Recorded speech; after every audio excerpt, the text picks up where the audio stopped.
അപ്പൊ എല്ലാവർക്കും ഇന്ന് പെരുന്നാളായിട്ട് ഞങ്ങളുടെ വക ഹാപ്പി ഈദ് മുബാറക്.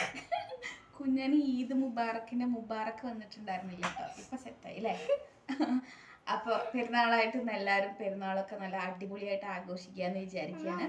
പക്ഷെ അൺഫോർച്ചുനേറ്റ്ലി ഞങ്ങൾ എണീറ്റ് വന്ന സമയം ഉച്ചക്ക് 12 മണിയാണ് കേട്ടോ. അപ്പൊ ഞങ്ങൾ ഇന്നലെ രാത്രി തന്നെ ഒരു 10 മണിയൊക്കെ ആകുമ്പോ ഞങ്ങൾ ഇങ്ങനെ കൂട്ടി വെച്ച ഒരു ഡേ ഇൻ മൈ ലൈഫ് ഒക്കെ ചെയ്യണമെന്ന്. ഡേ ഇൻ മൈ ലൈഫ് ചെയ്യണം, മോർണിംഗ് മുതൽ നൈറ്റ് വരെയുള്ള കാര്യങ്ങളൊക്കെ ഇടണം, അങ്ങനെയൊക്കെ ഞങ്ങൾ പറഞ്ഞിരുന്നെങ്കിലും ഞങ്ങൾ പെരുന്നാളിന്റെ ഒരു ഡേ ഒക്കെ ഇടണം എന്ന് പറഞ്ഞിട്ട് ഞങ്ങൾ എണീറ്റത് 12 മണിക്കാണ് കേട്ടോ. അപ്പൊ അതുകൊണ്ട് തന്നെ എന്താ ചെയ്യാന്നൊക്കെ ഇങ്ങനെ ഇരുന്ന് ആലോചിച്ചപ്പോ പെരുന്നാളൊക്കെ ആണല്ലോ, അപ്പൊ എന്തായാലും നമുക്ക് ബിരിയാണി ഉണ്ടാക്കാന്ന് വിചാരിച്ചു. അപ്പോ രാവിലെ ഇപ്പൊ ഉച്ചക്ക് ഞങ്ങൾ എണീറ്റിട്ട് പല്ല് തേപ്പും കാര്യങ്ങളൊക്കെ കഴിഞ്ഞിട്ടുണ്ട്, മുടിയൊക്കെ സെറ്റാക്കി റെഡി ആയിട്ടുണ്ട്. അപ്പൊ ഇനി നമുക്ക് രാവിലത്തെ ഫുഡ് ഉണ്ടാക്കാൻ ഇപ്പൊ പറ്റില്ല. അപ്പൊ രാവിലത്തെ ഫുഡ് ഉണ്ടാക്കി കഴിഞ്ഞാൽ ഉച്ചത്തെ ഫുഡ് കഴിക്കില്ല. അപ്പൊ അതുകൊണ്ട് തന്നെ ഞങ്ങളൊരു കട്ടനിൽ ഒതുക്കാന്ന് വിചാരിച്ചിട്ടുണ്ട്. അപ്പൊ നമുക്ക് ആദ്യം തന്നെ പോയിട്ട് എന്ത് ചെയ്യാം, കട്ടൻ ഉണ്ടാക്കാം. പക്ഷെ നമ്മള് ബിരിയാണി ഉണ്ടാക്കാനുള്ള ചിക്കൻ നമ്മൾ ഓർഡർ ചെയ്തിട്ടുണ്ട് കേട്ടോ. പോയി വാങ്ങാന്ന് പറഞ്ഞു കഴിഞ്ഞാൽ കുറച്ച് ടൈം ആദ്യം തന്നെ ഞങ്ങൾ എണീറ്റൊക്കെ ഇങ്ങനെയാണ്. അപ്പൊ പിന്നെ ഇപ്പൊ തന്നെ സമയം 1 മണിയായി. അപ്പോൾ നമ്മൾ ഓർഡർ ചെയ്തിട്ടുണ്ട്, അതിപ്പോ ഒരു 10 മിനിറ്റിന്റെ ഉള്ളിലൊക്കെ വരും. അപ്പൊ നമുക്ക് ആദ്യം പോയിട്ട് എന്ത് ചെയ്യാം, ചായ ഉണ്ടാക്കാം കേട്ടോ. അപ്പൊ നമുക്ക് ചായ ഉണ്ടാക്കിയിട്ട് വരാം.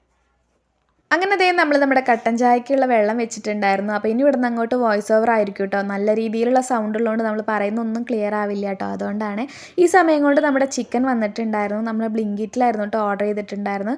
അടിപൊളിയായിരുന്നു. 10 മിനിറ്റ്സ് ഡെലിവറി ആയതുകൊണ്ട് തന്നെ പെട്ടെന്ന് 7 മിനിറ്റ്സ് ഒക്കെ ആകുമ്പോഴേക്കും വന്നിട്ടുണ്ടായിരുന്നു കേട്ടോ. അതേ ഈ പയ്യനായിരുന്നു കേട്ടോ കൊണ്ടു വന്നിട്ടുണ്ടായിരുന്നു. അപ്പോൾ അതാ നമ്മുടെ കുഞ്ഞൻ അത് വാങ്ങിക്കാൻ വേണ്ടി താഴോട്ട് പോയിട്ടുണ്ടായിരുന്നു. അങ്ങനെ നമ്മുടെ കുഞ്ഞൻ ചിക്കനൊക്കെ വാങ്ങിയിട്ട് വരുന്നുണ്ട് കേട്ടോ. അപ്പോൾ നമ്മൾ വാങ്ങിയിട്ടുണ്ടായിരുന്നത് ചിക്കനും അതുപോലെ തന്നെ ഒരു പാക്കറ്റ് തൈരും ആയിരുന്നു കേട്ടോ ഞാൻ വാങ്ങിയിട്ടുണ്ടായിരുന്നത്. ഞാനൊരു 1/2 kg ചിക്കനാണ് വാങ്ങിയിട്ടുണ്ടായിരുന്നത് കേട്ടോ. അപ്പോൾ അതൊക്കെയാണ് ഇതിൻ്റെ ഉള്ളിൽ, അതാണ് ഇങ്ങനെ എടുത്ത് കാണിക്കുന്നത്. ചിക്കൻ ആയിരുന്നു. അപ്പോൾ ഇതാ പാക്കറ്റ് തൈര് ഇതാണ്, അതൊക്കെയാണ് കേട്ടോ ഞാൻ പറയുന്നത്. പിന്നെ അതിൻ്റെ ഉള്ളിൽ ഇത്രയേ ഉള്ളൂ എന്നൊക്കെ കാണിക്കുന്നുണ്ട് കേട്ടോ. അപ്പോഴത്തേക്കും നമ്മുടെ ചായക്കുള്ള വെള്ളമൊക്കെ നന്നായി തിളച്ച് വരുന്നുണ്ടായിരുന്നു കേട്ടോ. പെട്ടെന്ന് തന്നെ ചായപ്പൊടി പഞ്ചസാരയൊക്കെ ഇട്ട് അതൊന്നുകൂടെ തിളപ്പിച്ചെടുത്തിട്ടുണ്ടായിരുന്നു.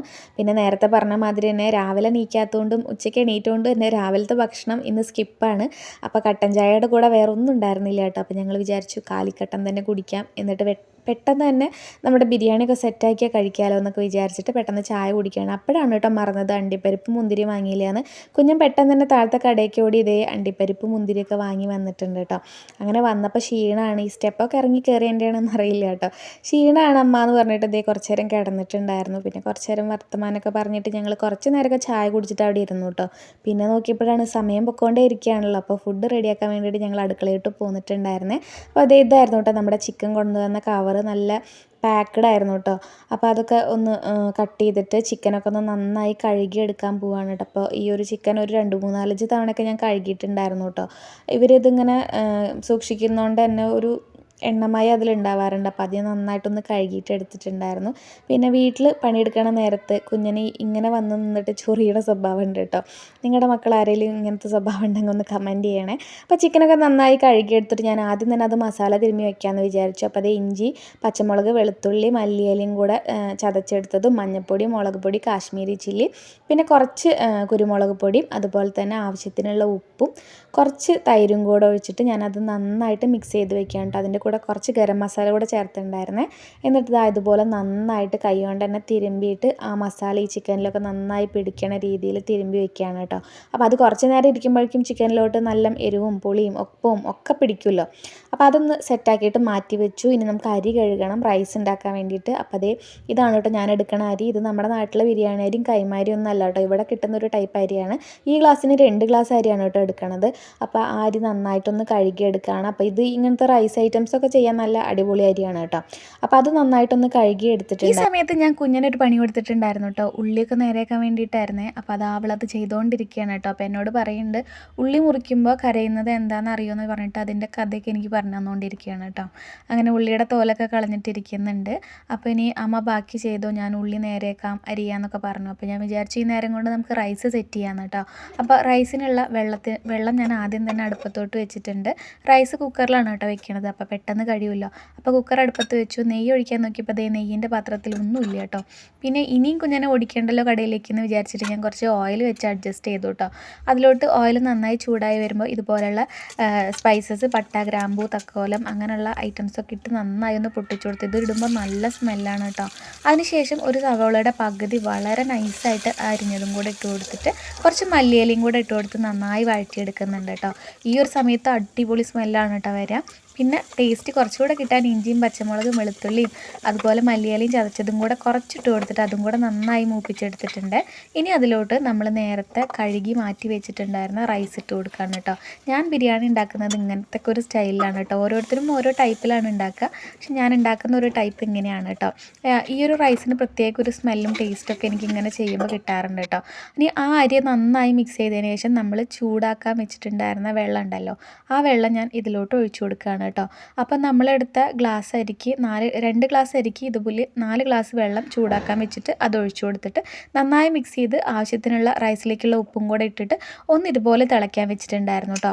തിളച്ച് നന്നായി വരുമ്പോൾ അടച്ച് വെച്ചിട്ട് 2 വിസിൽ കേട്ടോ. അപ്പോഴേക്കും നമ്മുടെ റൈസ് സെറ്റാവേ 2ാമത്തെ വിസിലും വന്നിട്ടുണ്ടായിരുന്നു. ഇനി അടുത്തത് മസാല സെറ്റ് ചെയ്യാനാണ്. അപ്പോൾ ഒരു പാത്രത്തിലോട്ട് കുറച്ച് ഓയിൽ ഒഴിച്ചു കൊടുത്തിട്ടുണ്ട്. അതിലോട്ട് സവോള അരിഞ്ഞത് ഇട്ട് കൊടുക്കുന്നുണ്ട് കേട്ടോ. മസാലയൊക്കെ നമുക്ക് എത്രത്തോളം വേണമെങ്കിൽ അതിനനുസരിച്ച് സവോള ഇട്ട് കൊടുക്കുക കേട്ടോ. അത് നന്നായിട്ടൊന്ന് ഇളക്കിയതിന് ശേഷം അതിലോട്ട് കുറച്ച് കറിവേപ്പില ഇട്ട് കൊടുത്തിട്ടുണ്ട്. പിന്നെ അതിലോട്ട് ഇഞ്ചി, വെളുത്തുള്ളി, പച്ചമുളക്, മല്ലിയിലയൊക്കെ ചതച്ചതുകൂടെ ഇട്ട് കൊടുത്തിട്ട് നന്നായി മൂപ്പിച്ചെടുക്കുന്നുണ്ട് കേട്ടോ. അതൊക്കെ നന്നായി മൂത്ത് വരുന്ന സമയത്ത് 2 മീഡിയം സൈസ് തക്കാളി നീളത്തിൽ അരിഞ്ഞതും കൂടെ ഇതിലോട്ട് ഇട്ട് കൊടുക്കുന്നുണ്ട് കേട്ടോ. പിന്നെ അപ്പുറത്തെ അടുപ്പത്ത് നമ്മൾ ചിക്കൻ കുറച്ച് മസാല പുരട്ടി വെച്ചിട്ടുണ്ടായിരുന്നല്ലോ, അതൊന്നൊരു 2-3-4 പീസ് എടുത്തിട്ട് നമ്മുടെ കുഞ്ഞിനെ വറക്കാൻ വേണ്ടി വെച്ചതാണ്. അതിനുശേഷം അതിലോട്ട് പൊടികളാണ്. അപ്പോൾ നമ്മൾ നേരത്തെ ചിക്കനിൽ പുരട്ടിയിട്ടുള്ള അതേ പൊടികളാണ് കേട്ടോ. അതിൻ്റെ കൂടെ തന്നെ കുറച്ച് ചിക്കൻ മസാല ചേർത്തിട്ടുണ്ടെന്ന് മാത്രമേ ഉള്ളൂ. അപ്പോൾ അതുകൂടെ ഇട്ട് കൊടുത്തിട്ട് നന്നായി ആ ഒരു പൊടിയുടെ പച്ച സ്മെല്ല് മാറുന്ന വരെ നന്നായിട്ട് വഴറ്റി കൊടുക്കുന്നുണ്ട് കേട്ടോ. ഈ സമയത്ത് നമ്മുടെ കുഞ്ഞിൻ്റെ പണി എന്താണെന്നറിയോ, അവളിതാ നല്ല അടിപൊളിയായിട്ട് സാലഡ് ഉണ്ടാക്കിക്കൊണ്ടിരിക്കുകയാണ് കേട്ടോ. അപ്പോൾ എനിക്ക് ഇങ്ങനത്തെ കുഞ്ഞു പണികളൊക്കെ ചെയ്ത് തരണോണ്ട് ഞാൻ ഒന്ന് ഫ്രീ ആവും കേട്ടോ. അപ്പോൾ ചിക്കൻ അതാ നന്നായി വറുത്ത് വരുന്നുണ്ട്. മസാല ഇവിടെ സെറ്റ് ആയിട്ടുണ്ട്. ഇനി ഈ ഒരു മസാലയിട്ട് നമ്മൾ നേരത്തെ മസാലയൊക്കെ തിരുമ്പി മാറ്റി വെച്ചിട്ടുണ്ടായിരുന്ന ചിക്കനും കൂടെ ഇട്ട് കൊടുക്കുന്നുണ്ട് കേട്ടോ. അപ്പോൾ അതും കൂടെ ഇട്ട് കൊടുത്തിട്ട് പിന്നെ അത് ഒരു മീഡിയം ഫ്ലെയിമിൽ നന്നായിട്ട് വേവാൻ വേണ്ടിയിട്ട് ഇതുപോലെ ഒന്ന് നന്നായി ഇടയ്ക്കിടയ്ക്ക് ഇളക്കി കൊടുത്ത് നമ്മുടെ ചിക്കൻ്റെ മസാല കൂടെ സെറ്റാക്കി എടുക്കണം കേട്ടോ. അപ്പോൾ അതും ഇതുപോലെ നന്നായി ഒന്ന് ഇളക്കി കൊടുത്ത് വെക്കുന്നുണ്ട്. അപ്പോൾ ഈ സമയത്ത് നമ്മുടെ പ്രഷർ കുക്കറിൻ്റെ വിസിലൊക്കെ കളഞ്ഞ് റൈസ് നോക്കിയപ്പോൾ റൈസൊക്കെ നല്ല അടിപൊളിയായി വിട്ട് വന്ന് നല്ല വെന്തിട്ടൊക്കെ വന്നിട്ടുണ്ട് കേട്ടോ. അങ്ങനെ ആ സമയം കൊണ്ട് നമ്മുടെ ചിക്കൻ മസാലയുടെ എണ്ണയൊക്കെ തെളിഞ്ഞ് വന്നു, മസാലയൊക്കെ ഇവിടെ സെറ്റായിട്ടുണ്ട്. സാലഡിൻ്റെ പണി കഴിഞ്ഞിട്ട് നമ്മുടെ കുഞ്ഞിന് അടുത്തതായിട്ട് മാങ്ങച്ചാർ ഉണ്ടാക്കാൻ പോവുകയാണ്. അപ്പോൾ അവൾ മാങ്ങച്ചാർ എക്സ്പേർട്ടാണ്. എനിക്ക് അവൾ ഉണ്ടാക്കുന്ന മാങ്ങച്ചാർ ഭയങ്കര ഇഷ്ടമാണ് കേട്ടോ. ഒരു പ്രത്യേക ടേസ്റ്റാണ്. അപ്പോൾ അവളതവിടെ സെറ്റാക്കുകയാണ്. നമ്മുടെ മസാല, അതായത് ചിക്കൻ മസാല റെഡിയാണ്. ഇനി നമ്മൾ ദമ്മിടാൻ പോവുകയാണ് കേട്ടോ. പ്രോപ്പർ ദമ്മൊന്നല്ല, ഒരു തട്ടിക്കൂട്ട് ദമ്മാണ്. അപ്പോൾ ആദ്യം കുറച്ച് മല്ലിയില ഇട്ട് കൊടുത്ത് കുറച്ച് സവോള നന്നായി വറുത്തത് ഇട്ട് കൊടുത്ത് അതിൻ്റെ മേലെ ഒരു ലെയറായിട്ട് റൈസ് ഇട്ട് കൊടുത്തിട്ടുണ്ട് കേട്ടോ. ഇനി അതിൻ്റെ മേലെ വീണ്ടും മല്ലിയിലയും അതുപോലെ തന്നെ സവോള വറുത്തതും അണ്ടിപ്പരിപ്പും മുന്തിരിയും വറുത്തതൊക്കെ ഇട്ട് കൊടുത്ത് അതിനുശേഷം നമ്മൾ തയ്യാറാക്കി വെച്ചിട്ടുള്ള ചിക്കൻ മസാല അതിൻ്റെ മേലോട്ട് ഇട്ട് കൊടുത്തിട്ട് വീണ്ടും അടുത്ത ലെയർ റൈസ് ഇട്ട് കൊടുത്തു.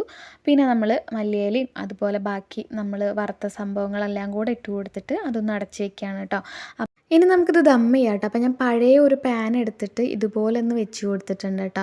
എന്നിട്ട് ഞാനൊരു 10-15 മിനിറ്റ് അതൊന്ന് പ്രീ ഹീറ്റ് ചെയ്യാൻ വെച്ചിട്ടുണ്ടായിരുന്നു. അപ്പോൾ നല്ല ചൂടായ സമയത്ത് നമ്മളിതാ ദം ചെയ്യാൻ വേണ്ടിയിട്ട് ഇട്ടിട്ടുള്ള ആ ഒരു പാത്രം ഈ ഒരു പാനിൻ്റെ മേലോട്ട് കയറ്റി വെച്ചിട്ടുണ്ട് കേട്ടോ. ഇനി ഞാനൊരു 10-15 മിനിറ്റ് ഞാനിങ്ങനെ വെക്കും കേട്ടോ. ഞാനിവിടെ ഒന്നുകൊണ്ടും അടച്ചു കൊടുത്തിട്ടൊന്നുമില്ല കേട്ടോ. അപ്പോൾ ഇനി 10-15 മിനിറ്റ് കഴിഞ്ഞു.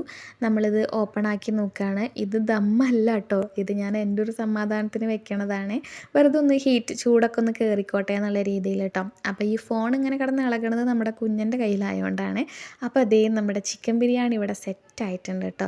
നമ്മുടെ പെരുന്നാൾ ബിരിയാണി. അപ്പോൾ ഞാനും കുഞ്ഞനും കൂടെ കഴിക്കാൻ പോവുകയാണ് കേട്ടോ. സമയം ഇപ്പോൾ 4 മണിയായിട്ടുണ്ട്. 4 മണിയായപ്പോഴാണ് നമ്മുടെ ബിരിയാണിയൊക്കെ ഇവിടെ സെറ്റായത്. പക്ഷേ എന്നാലും ഒരു രസമല്ലേ പെരുന്നാൾ സമയത്ത് ഇങ്ങനെ ബിരിയാണിയൊക്കെ കഴിക്കുക എന്നുള്ളത്. അപ്പോൾ നല്ല കുഞ്ഞനുണ്ടാക്കിയ സാലഡും അച്ചാറും പിന്നെ നമ്മുടെ ചിക്കൻ വറുത്തതും ഒക്കെ കൂട്ടിയിട്ട് നമ്മളിത് അവിടെ അടിപൊളിയായിട്ട് നമ്മുടെ പെരുന്നാൾ ബിരിയാണി ഒക്കെ കഴിച്ചിട്ടുണ്ടായിരുന്നു. അപ്പോൾ എല്ലാവരും ബിരിയാണി ഒക്കെ കഴിച്ച് പെരുന്നാളൊക്കെ ആഘോഷിച്ചിരിക്കാൻ ഞങ്ങൾ വിചാരിക്കുന്നുണ്ട്. ഞങ്ങൾ ബിരിയാണി കഴിച്ചുകൊണ്ടിരിക്കുകയാണ്. അപ്പോൾ ഞങ്ങൾ ഒന്നും കൂടി പറയാണ്,